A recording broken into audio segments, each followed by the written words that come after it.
Parmi les accusés de Nuremberg, le groupe des hauts militaires se distingue aisément, même si ces anciens généraux et amiraux ne portent plus les insignes de leur rang.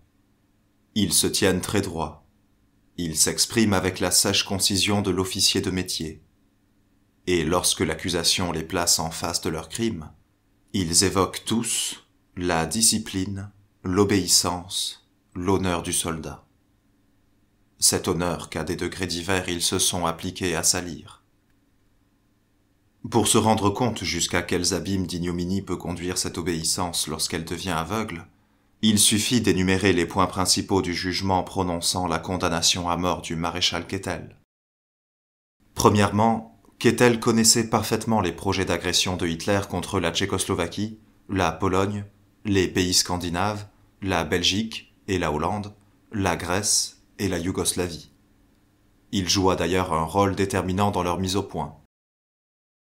Deuxièmement, quand le 8 septembre 1941, le haut commandement de la Wehrmacht édicta des instructions inhumaines pour le traitement des prisonniers soviétiques, Kanary, dans une lettre adressée à Keitel, déclara que les conventions internationales interdisaient toute immixtion policière dans ce domaine. Or, en marge de ce document, figure, écrite de la main de Keitel et signée de son paraphe, la notation suivante. Vos scrupules correspondent à la conception traditionnelle d'une guerre chevaleresque. Ici, il s'agit de l'anéantissement d'une idéologie. C'est pourquoi j'approuve et couvre entièrement les mesures en question. Troisièmement, ce fut Keitel qui, le 4 août 1942, donna l'ordre de remettre des parachutistes alliés capturés sur le continent au SD, sécurité SS. Quatrièmement, Keitel instruisit les autorités militaires dans les territoires occupés de collaborer avec le commando Rosenberg, chargé du pillage des musées et collections d'art. Cinquièmement, dès le 16 septembre 1941, Keitel, afin de prévenir des attentats contre des soldats allemands dans les régions de l'Est, ordonna de faire fusiller pour un soldat allemand de 50 à 100 communistes. Le 1er octobre, il instruisit les commandants de place d'avoir constamment des otages à leur disposition, de manière à pouvoir procéder, le cas échéant, à leur exécution immédiate. 6. L'abominable décret Nuit et brouillard porte la signature de Keitel. Comment concilier un casier pareil avec les affirmations répétées de Keitel selon lesquelles il n'aurait jamais agi qu'en soldat, dans l'esprit de la tradition militaire? La cour de Nuremberg s'efforcera honnêtement d'expliquer cette contradiction par une étude du caractère de l'accusé.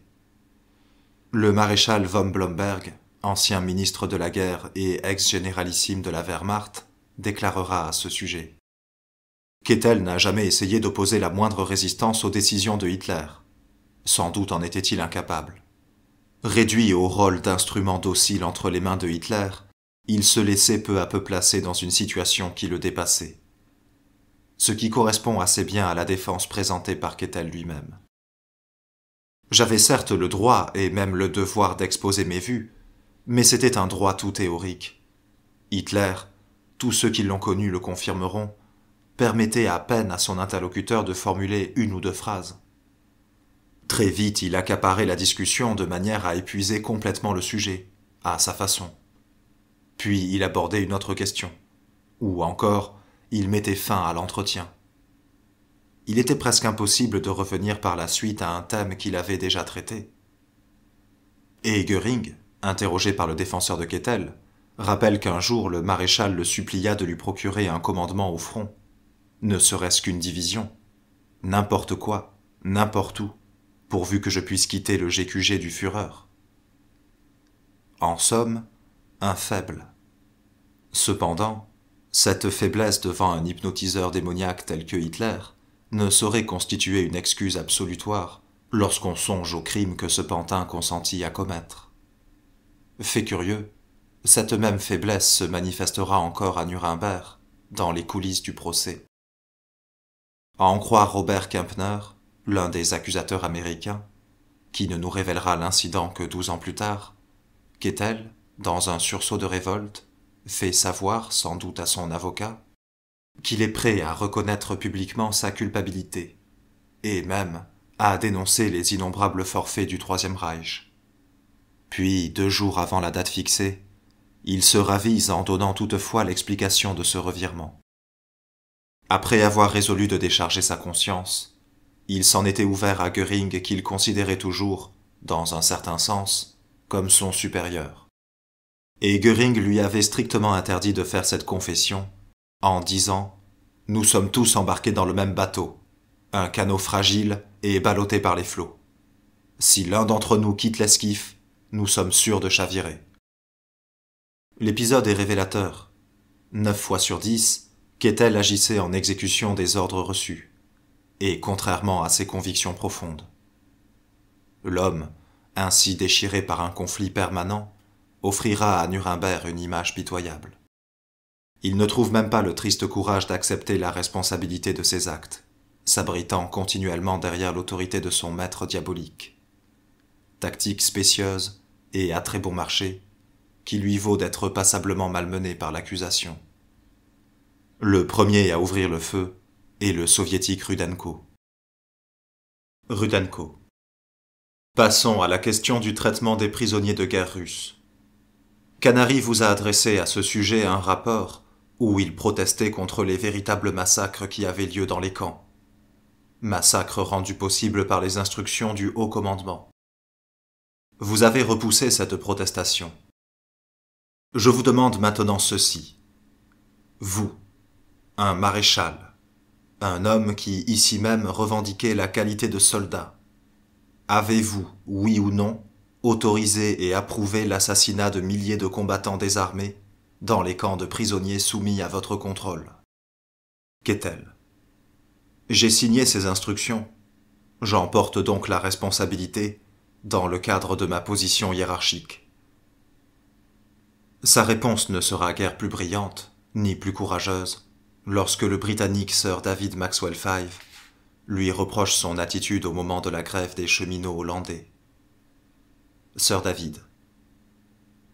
Un officier allemand, le général d'aviation Christiansen, vous a adressé le message suivant. Du fait de la grève des cheminots, arrêt total de la circulation ferroviaire en Hollande. Appel répété à la reprise du travail resté sans effet. Il faudrait autoriser la troupe à faire juger sommairement et exécuter, ou même à faire exécuter sans jugement, tout individu dont l'attitude passive est préjudiciable à notre sécurité, c'est-à-dire même des individus qui ne sont pas des terroristes ni des saboteurs dans le sens de l'ordre du Führer. Je demande que cet ordre du Führer soit modifié en conséquence. Eh bien, accusez Keitel. Afin de parer à toute défaillance de votre mémoire, je vais donner lecture de votre réponse. Vous autorise à prendre toute mesure nécessaire, sans égard pour quiconque. Étant donné les circonstances, ne voyons naturellement aucune objection contre jugement et exécution sommaire. À votre avis, l'exécution d'un cheminot qui refuse de travailler constitue bien un acte de cruauté, n'est-ce pas? Keitel. Oui, sans aucun doute. Plus significatif encore est le rôle joué par Keitel dans le projet d'assassinat des généraux français Giraud et Weygand. Les 2 hommes ne durent finalement leur salut qu'à une ruse désespérée de l'amiral Kanary. Rappelons brièvement la situation.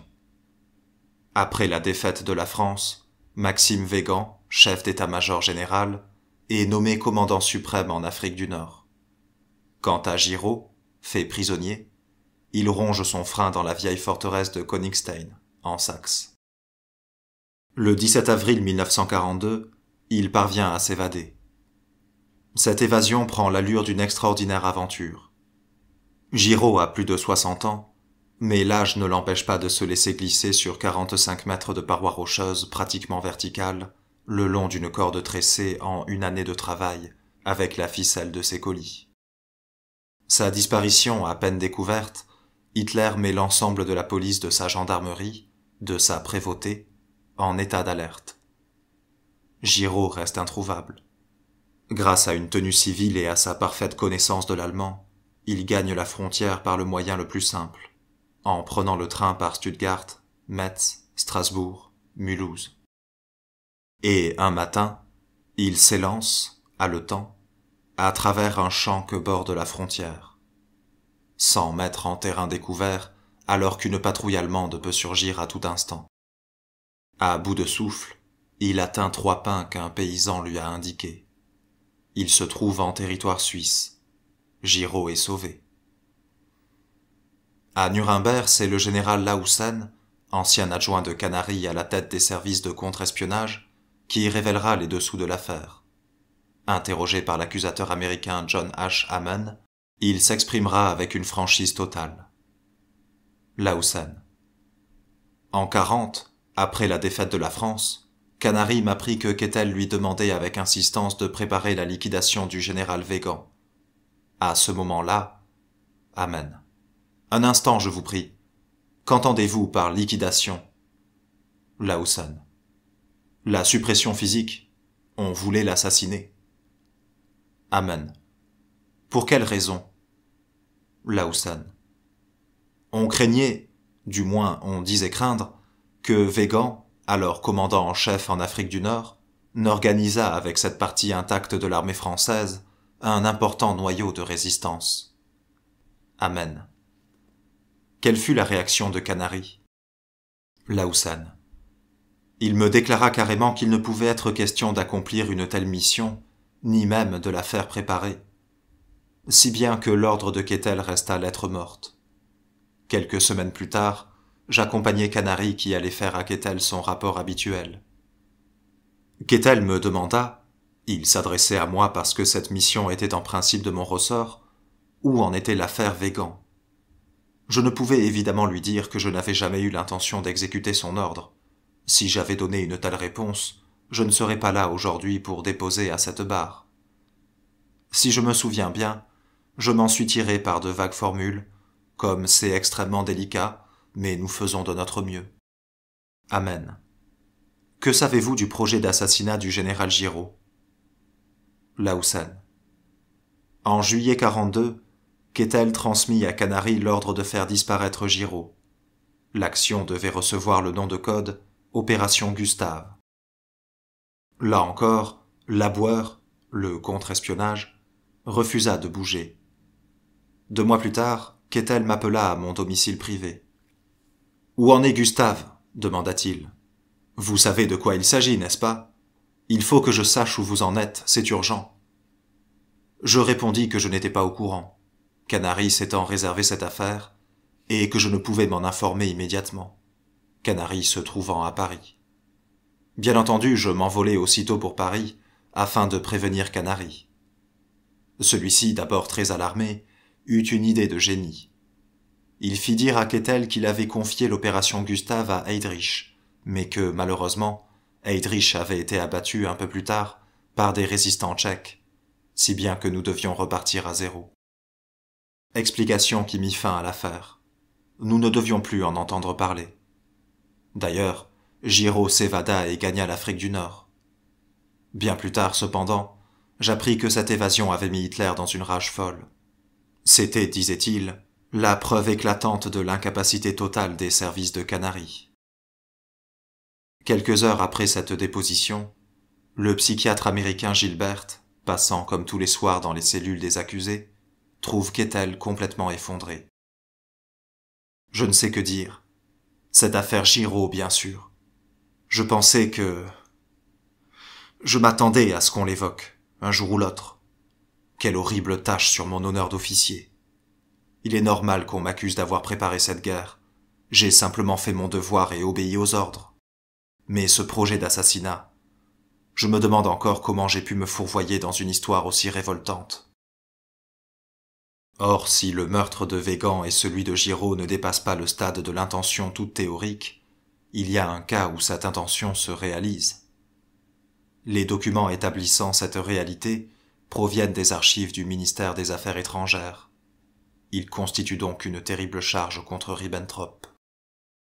La forteresse de Kognigstein, Saxe, abrite actuellement 75 généraux français, commence une première note datée de novembre 1944. Ces prisonniers vont être transférés à raison de 5 ou 6 par jour.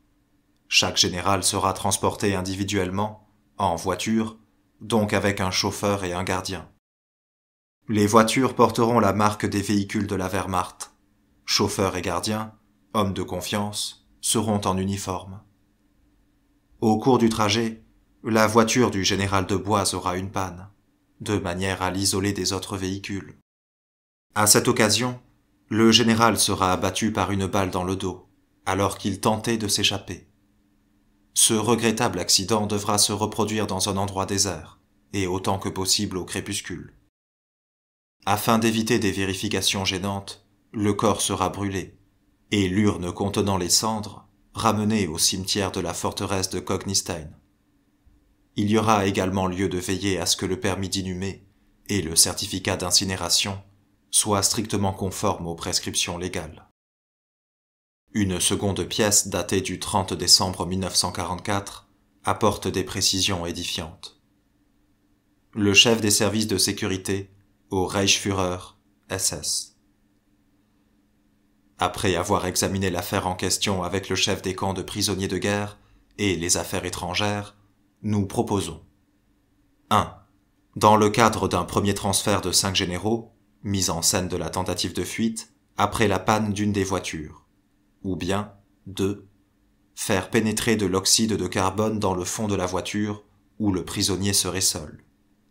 Vitres de séparation et portières seraient bloquées et rendues étanches. Il s'agit d'une installation facile à monter et à démonter. 3. Quant à la possibilité d'un empoisonnement par les aliments ou la boisson. Les expériences faites dans ce sens ont démontré que le procédé n'offre pas les garanties nécessaires. En ce qui concerne l'avis de décès à remettre à la presse, nous avons pris contact avec le service intéressé aux affaires étrangères. Le ministre, Ribbentrop, estime qu'il faut employer la même méthode pour toute exécution de ce genre. Cependant, nous avons appris qu'au cours de divers entretiens téléphoniques, le nom du Français en question a été prononcé à plusieurs reprises. Il paraît donc préférable de choisir un autre prisonnier parmi ceux dont l'attitude envers nous donne lieu aux mêmes critiques. Dans l'attente de vos instructions à ce sujet, Heil Hitler, respectueusement à vous, Dr Kaltenbrunner. À quoi tient parfois une vie? Le général de Boisse devra son salut au seul fait, purement fortuit, que son nom fut mentionné plusieurs fois au téléphone. À sa place, les assassins abattront le général Mesny, dont le fils aîné, arrêté comme résistant, se trouve dans un camp de concentration. Le 18 janvier 1945, 2 coups de feu claquent sur une route déserte, à quelques kilomètres de Königstein. 48 heures plus tard, l'ignoble farce se termine au cimetière de Dresde, où une compagnie de la Wehrmacht rend les honneurs aux cendres d'un valeureux adversaire. Le second soldat parmi les accusés, l'ex-chef d'état-major général Alfred Jodl, est un personnage assez différent. Ce n'est ni un pleutre ni un vol. C'est donc de son plein gré, sans hésitation ni scrupule, qu'il apporte à l'entreprise hitlérienne son intelligence et ses capacités militaires. Sa condamnation à mort sera basée, pour l'essentiel, sur les points suivants. 1.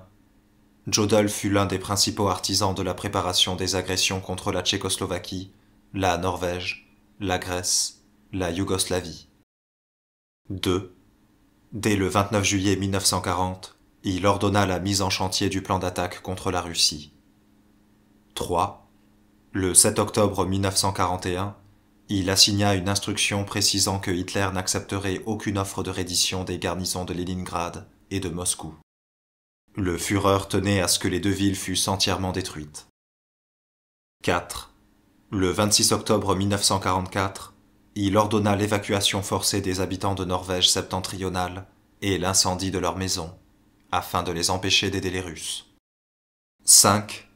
Dans un ordre opérationnel à la rédaction duquel Jodl a contribué, les troupes d'occupation dans les territoires de l'Est sont instruites de répandre cette terreur qui, seule, enlèvera à la population toute envie de participer à une résistance, active ou passive.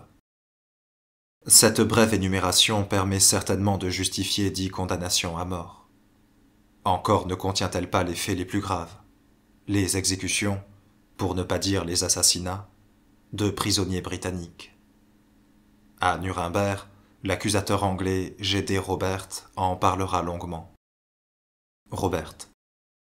Le 7 octobre 1942, la radio allemande diffuse l'avis suivant.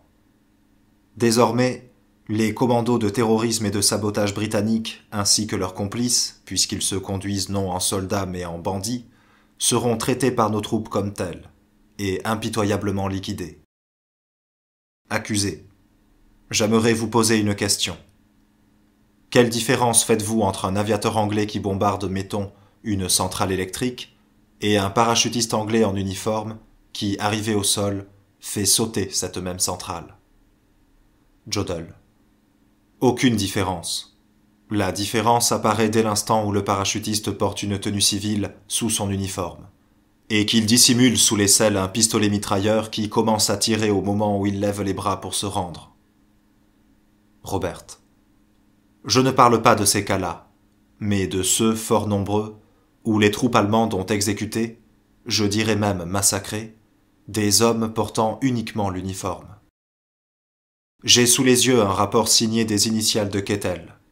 Le 16 septembre 1942, 10 Anglais et 2 Norvégiens, tous en uniforme britannique, débarquèrent sur la côte de Norvège. Ils étaient fortement armés et munis d'explosifs. Le 21 septembre, ils firent sauter des installations essentielles dans la centrale de Glomfjord. Au cours de ce sabotage, ils abattirent une sentinelle allemande. Les ouvriers et employés norvégiens de la centrale furent menacés d'être chloroformés s'ils s'avisaient d'opposer la moindre résistance. Pour souligner cette menace, les Anglais exhibèrent des seringues hypodermiques. Sur les 12 hommes du commando, 7 furent arrêtés. Les autres réussirent à gagner le territoire suédois. Or, le 30 octobre 1942, ces 7 prisonniers furent fusillés, conformément à votre instruction qui, j'insiste sur ce point, n'était pas encore promulguée au moment de leur capture. Comment justifiez-vous cette exécution? Jodl. Je ne peux pas la justifier, et je n'essaierai même pas de le faire. C'était un acte absolument contraire au droit international. Ceci dit, je n'ai appris l'exécution que bien plus tard. Roberts. Et les 50 aviateurs britanniques qui s'évadèrent du camp de prison de Sagan, qui furent repris et passés par les armes? Jodl. Je reconnais que c'était un assassinat. Roberts. Et vous, un général, un soldat soucieux de son honneur, vous avez continué à servir fidèlement l'homme qui a ordonné cet assassinat? Jodl. Je puis seulement répéter que je reconnais le caractère criminel de cette exécution. Mais il n'appartient pas au soldat de juger son commandant en chef. Le rôle de juge ne revient qu'à l'histoire, ou à Dieu. 2 hommes, parmi les accusés de Nuremberg, auront à répondre de la conduite de la guerre sur mer. Heinrich Raeder, ex-grand amiral et commandant suprême de la Kriegsmarine, et son successeur, le sous-marinier Karl Dönitz. 2 marins distingués, tirés à 4 épingles, du moins en ce qui concerne l'apparence extérieure. Quant à leur tenue morale. Pour commencer, l'accusation soumet le procès-verbal d'une conférence qui eut lieu dans le bureau de Hitler, le 3 janvier 1942, et à laquelle assistèrent les chefs des 3 armes, Ribbentrop et son Excellence Hiroshi Oshima, ambassadeur du Japon. Le Führer souligne le fait que l'activité fiévreuse des chantiers de construction navale aux USA ne résout pas tous les problèmes de la navigation alliée. Le plus grave de ces problèmes reste la pénurie d'équipage. C'est pourquoi la Kriegsmarine doit couler les bâtiments de commerce, sans avertissement, de manière à faire périr un maximum de marins. Le jour où tout le monde saura que le torpillage d'un navire signifie la mort pour la majeure partie de son équipage, les Américains auront beaucoup de mal à combler les vides, d'autant plus qu'il faut beaucoup de temps pour former des marins connaissant vraiment leur métier. L'Allemagne lutte pour son existence. Elle ne peut donc s'embarrasser de principes humanitaires. Pour la même raison, il se voit obligé d'ordonner aux sous-marins de faire surface après le torpillage et de couler au canon les canaux de sauvetage, à moins que le submersible ne puisse faire prisonnier l'équipage ennemi, possibilité qui se présente rarement en haute mer. L'ambassadeur Oshima approuve entièrement le point de vue du Führer et déclare que les Japonais sont eux aussi forcés de recourir à ces procédés. Quelques mois plus tard, ces réflexions de Hitler ont sans doute parcouru les diverses instances hiérarchiques, car elles réapparaissent sous la forme d'une instruction écrite que le QG de Dönitz transmet par radio à tous les commandants de sous-marins. Un document terrible. Est interdit tout sauvetage du personnel d'un bâtiment torpillé, ce qui comprend le repêchage des hommes et leur transport à bord des canots de sauvetage, la remise sur quille des canots chavirés, ainsi que la distribution de vivres ou d'eau potable aux naufragés. Le sauvetage serait en effet contraire aux exigences les plus élémentaires de la guerre sur mer. Cependant, il y aura lieu de capturer, si possible, les commandants et ingénieurs en chef des navires torpillés, spécialistes difficilement remplaçables et qui peuvent être importants pour nous. Quant aux autres naufragés, sauvez uniquement ceux dont l'interrogatoire peut renseigner utilement le sous-marin. Se montrer impitoyable. Se rappeler toujours que l'ennemi bombarde nos villes, sans se soucier de nos femmes et de nos enfants.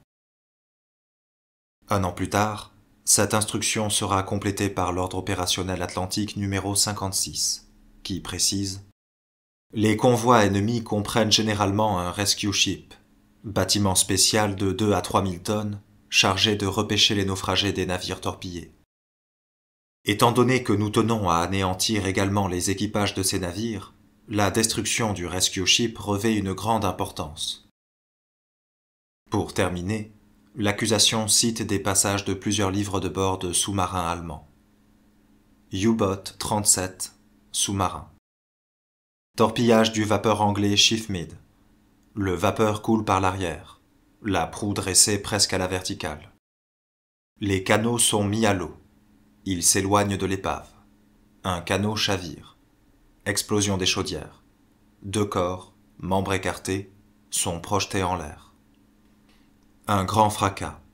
Puis le vapeur disparaît définitivement. Ceux qui n'ont pu se sauver à bord des canots s'accrochent à toutes sortes de débris. Un garçon très jeune, nageant péniblement, appelle sans cesse « Help, please, help ». Les autres paraissent déprimés, assez fatigués, mais calmes, animés d'une haine froide. Nous poursuivons notre route. En l'occurrence, poursuivons notre route se traduit par « abandonnons les naufragés à leur sort ». Le commandant d'un autre sous-marin, après avoir coulé le vapeur Laconia, a sauvé un certain nombre de marins britanniques et polonais, ainsi que des prisonniers italiens transportés sur le bâtiment torpillé. Ce qui lui vaut en réponse à son rapport un blâme fort sec.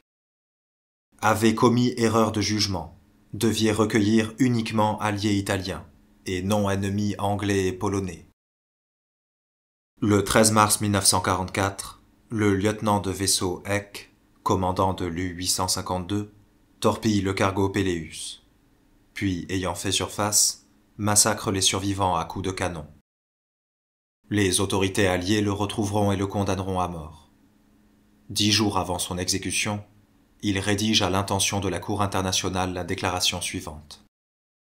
J'ai donné cet ordre alors que je me trouvais dans un secteur constamment surveillé par les patrouilles aériennes de l'ennemi. J'étais donc certain que les appareils de reconnaissance découvriraient assez vite les radeaux et canots du bâtiment torpillé. Comme à ce moment-là l'ennemi ignorait vraisemblablement ma présence dans cette région, j'estimais essentiel de ne pas la révéler afin d'éviter d'être pris en chasse et détruit. Or, ce caractère impitoyable des sous-mariniers allemands, on a bien l'impression qu'il correspond aux directives de Dönitz, qu'il a été façonné par lui. N'a-t-il pas, dans plusieurs discours, proclamé des idées que ne renierait aucun dignitaire SS ? Je suis un partisan convaincu de la formation idéologique. Ou encore, il faut d'emblée orienter le corps des officiers de manière à ce qu'ils se sentent solidairement responsables de l'État national-socialiste. Plus révélateur encore est le texte d'une instruction où il déclare « Quelque part en Australie, dans un camp de prisonniers allemands, l'adjudant-chef désigné comme responsable a fait supprimer, délibérément et discrètement, ceux d'entre les prisonniers qui manifestaient des opinions communistes. Voici un sous-officier dont la résolution et l'intelligence me paraissent dignes de tous les éloges. Dès son retour, je m'occuperai moi-même de son avancement, car cet homme a prouvé qu'il possède les qualités d'un chef. Et pourtant, Dönitz s'en tirera avec 10 ans de détention. Verdict étonnamment indulgent qu'il doit aux efforts de son défenseur. Celui-ci a d'abord amené son client à établir une distinction entre le refus de prendre à bord du sous-marin les rescapés d'un bâtiment torpillé, refus découlant d'incontestables impératifs militaires, et le fait évidemment criminel de poursuivre le combat contre des naufragés désarmés. Dönitz approuve la première attitude et bien entendu condamne la seconde, désavouant ainsi le lieutenant de vaisseau Eck, voire plus haut. Mais surtout, l'avocat a soumis à la cour des ordres en tout point similaires, et émanant de l'amirauté britannique, d'une part, de l'amiral Chester Nimitz, commandant en chef de la flotte américaine du Pacifique, de l'autre. On peut difficilement retenir à l'encontre de Dönitz une conduite qui fut également celle des Alliés. Son prédécesseur, l'amiral Raeder, aura moins de chance. Sa condamnation à la détention perpétuelle peut surprendre, du moins en première vue. En approfondissant la question, on constate que Raeder, en fonction depuis 1933, donc déjà bien avant la guerre, porte une bien plus grande responsabilité dans la conspiration nazie et la préparation des guerres d'agression que Dönitz, son successeur à partir de 1943. L'accusation a pu établir que l'invasion de la Norvège fut, au départ, un projet de Raeder, que ce fut encore lui qui, dès 1941, préconisa l'occupation de la Grèce. C'est Raeder qui, en 1942, couvre l'exécution de 2 commandos anglais capturés à Bordeaux, exécution accomplie non par la Gestapo, mais par la marine.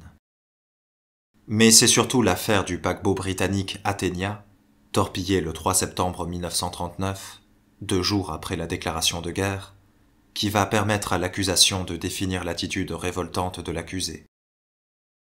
Elwyn Jones, l'accusateur anglais. Le 23 octobre 1939, 6 semaines après le torpillage, le Völkische Beobachter, organe officiel du Parti national-socialiste, paraît avec cette manchette. C'est Churchill qui a fait couler l'Athenia.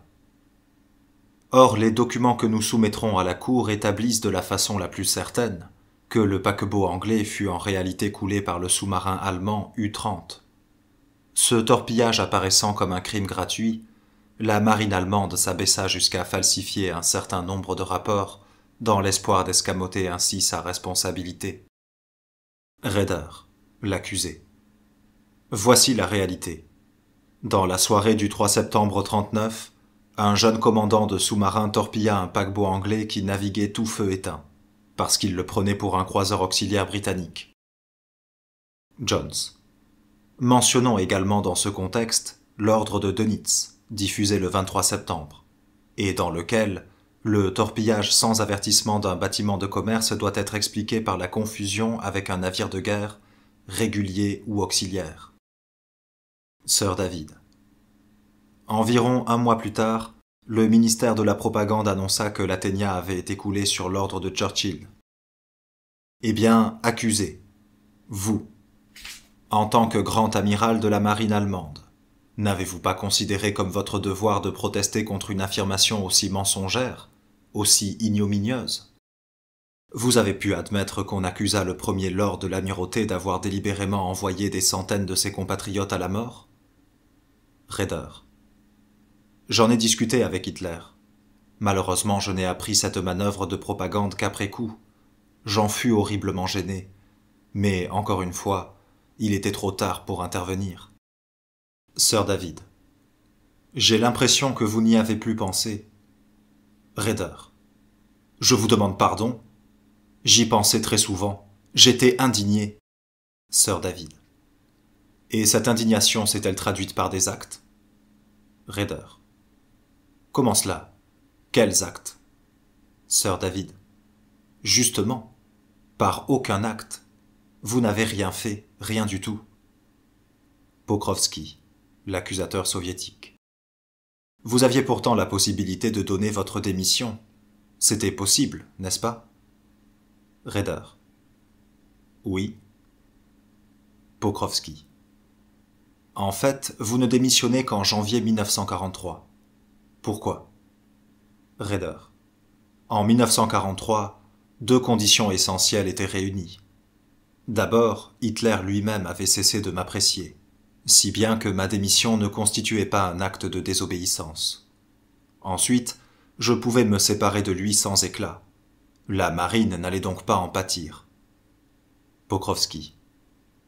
Je ne vous ai pas demandé dans quelles conditions vous avez démissionné. Je vous ai posé une question de principe. Oui ou non, une démission était-elle possible? Raeder. Il n'était certainement pas possible d'aller voir Hitler et de lui flanquer sa démission. Il aurait cru qu'on se délivrait délibérément à un acte d'insubordination. Or cela, il fallait l'éviter à tout prix. Pour ma part, je ne l'aurais jamais fait. J'étais beaucoup trop soldat pour agir ainsi.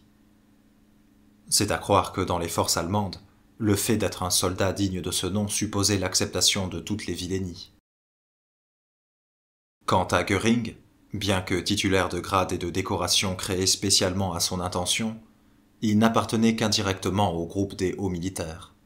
L'ancien maréchal du Reich fut avant tout un politicien, compagnon de combat du Führer, et ses multiples fonctions et pouvoirs représentent cette part du butin que Hitler devait à son insatiable complice.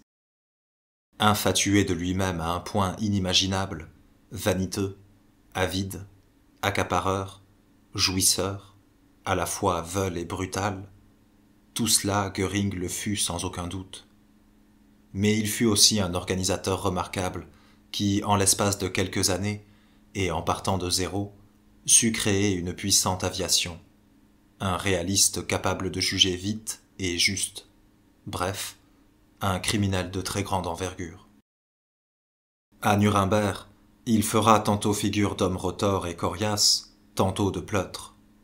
Il provoquera même un incident lorsque l'Américain Jackson l'interroge au sujet d'un document relatif à la remilitarisation de la Rhénanie en 1935. Jackson. Il s'agit bien de préparatifs en vue de l'occupation armée de la Rhénanie, n'est-ce pas? Göring. Nullement. Jackson. Voulez-vous prétendre que ces préparatifs n'étaient pas d'ordre militaire? Göring. Il s'agissait d'une mesure générale de mobilisation, telle que n'importe quel pays peut en prendre. Jackson. Mesure tout de même assez spéciale pour qu'il eût fallu les garder rigoureusement secrètes vis-à-vis de l'étranger. Göring. À moins que je ne m'abuse, je n'ai jamais eu l'occasion de lire d'avance l'annonce des préparatifs de mobilisation des États-Unis. Jackson a un haut-le-corps. Blême de rage, il arrache ses écouteurs et les lance sur la table. Les poings sur les hanches, les yeux mi-clos, il doit faire un violent effort pour se ressaisir. Enfin, il se tourne vers la cour. Jackson. Je me permets d'attirer l'attention de la cour sur l'évidente mauvaise volonté de l'accusé. À mon sens, cet homme adopte délibérément, à la barre des témoins comme au banc des accusés, une attitude méprisante et insolente, même vis-à-vis de la cour qui lui accorde cependant des possibilités de défense que lui-même n'aurait accordées à personne. Un bref silence, lourd, chargé d'électricité. Puis le président Lord Justice, Sir Geoffrey Lawrence, consulte ostensiblement sa montre. Sir Lawrence. Nous ferions peut-être mieux de renvoyer la suite à demain. Göring regagne sa place. Les autres accusés lui serrent la main, lui tapent sur l'épaule. Mais un peu plus tard, le héros de la journée avouera devant un avocat qu'il ne se fait pas d'illusions. Göring. Je ne suis pas tiré d'affaire pour autant. J'ai l'impression de traverser une forêt où il y aurait derrière chaque arbre un homme qui me met en joue.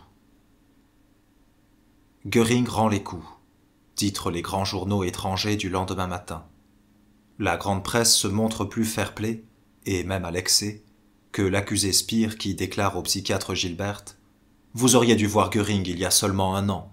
Un morphinomane paresseux, corrompu, d'un égoïsme monstrueux. C'est la discipline pénitentiaire qui lui a rendu un semblant de virilité. Demandez-lui donc pourquoi il n'est pas resté à Berlin, auprès de son Führer bien-aimé. Je vais vous le dire. Parce qu'il trouvait que le pavé berlinois devenait trop brûlant. une fois que les Russes avaient encerclé la ville. De toute manière, le petit succès que Göring a remporté sur l'accusation ne pourra influencer le résultat final. La Cour le reconnaîtra coupable sur les 4 principaux chefs d'accusation: conspiration, crime contre la paix, crime de guerre et crime contre l'humanité. L'énumération des principaux attendus constitue une condamnation écrasante. Premièrement, il fut le créateur de la Gestapo et des premiers camps de concentration. En 1934, il organisa la répression contre les milices brunes, la fameuse nuit des longs couteaux, et engagea la procédure sordide qui allait aboutir à l'élimination des généraux von Blomberg et von Fritsch. Deuxièmement, Göring fut l'un des 5 dirigeants participant à la conférence du 5 novembre 1937, où Hitler exposa ses projets d'agression. Troisièmement, la nuit précédant l'invasion de la Tchécoslovaquie, il menaça le président Hácha de bombarder Prague. Quatrièmement, au cours du procès, il a admis à plusieurs reprises sa responsabilité dans l'utilisation de la main-d'œuvre concentrationnaire. Commandant en chef de la Luftwaffe, il réclama à Himmler des attributions supplémentaires d'esclaves pour les usines d'aviation souterraines. J'ai en effet demandé un certain nombre d'internés pour hâter l'armement de mon aviation. C'était parfaitement normal. Cinquièmement, responsable du plan de 4 ans, il signa une instruction adressée au SD, service de sécurité, au sujet du traitement à appliquer aux ouvriers polonais en Allemagne. Traitement comprenant la procédure spéciale, c'est-à-dire l'exécution des hommes coupables de la moindre infraction ou inaptes au travail. Sixièmement, Göring fut l'un des principaux artisans des persécutions antisémitiques, non seulement en Allemagne, mais également dans les territoires occupés. Septièmement, bien que l'extermination des Juifs fût essentiellement du ressort de Himmler, il y participa activement. Par un décret du 31 janvier 1941, il chargea Himmler et Heydrich d'arriver au plus vite à une solution définitive du problème juif dans la sphère d'influence allemande en Europe. Ce terme de solution définitive donnera d'ailleurs lieu à Nuremberg à une joute linguistique entre Göring et l'accusateur américain Jackson. Göring, ayant constaté plusieurs inexactitudes dans les traductions de dépositions et de documents, en prend prétexte pour réclamer le droit de traduire lui-même le décret en question. Or, dans ce texte, figure d'abord le terme de « solution d'ensemble ». Göring, dans sa traduction, s'arrête à cette phrase, et Jackson, trop confiant pour une fois, ne l'oblige pas d'aller jusqu'au bout, jusqu'à cette phrase qui précise la nécessité d'une solution définitive. De toute manière, pour quelques 6 millions de Juifs d'Europe, cette finasserie linguistique n'a fait aucune différence. Ils ont été exterminés. Göring aura beau affirmer qu'il envisageait simplement l'émigration forcée des Juifs, et non leur mise à mort, les faits sont trop écrasants pour qu'on puisse lui accorder le bénéfice du doute. Sur un point cependant, son interrogatoire apporte une révélation inattendue. Cet homme puissant, commandant suprême de l'aviation allemande et compagnon intime de Hitler, était d'une naïveté qui frisait l'inconscience du moment que son infaillibilité était en jeu. Jackson. À partir de quel moment vous êtes-vous rendu compte que l'Allemagne avait perdu la guerre? Ou, pour être plus précis, que l'Allemagne n'était plus en mesure d'atteindre ses buts de guerre? Göring. À partir de la mi-janvier 1945, il n'y avait plus d'espoir. Jackson.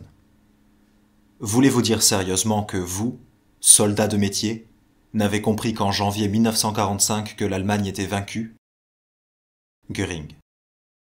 Il faut faire la différence entre une guerre victorieuse et une guerre qui se termine par un match nul.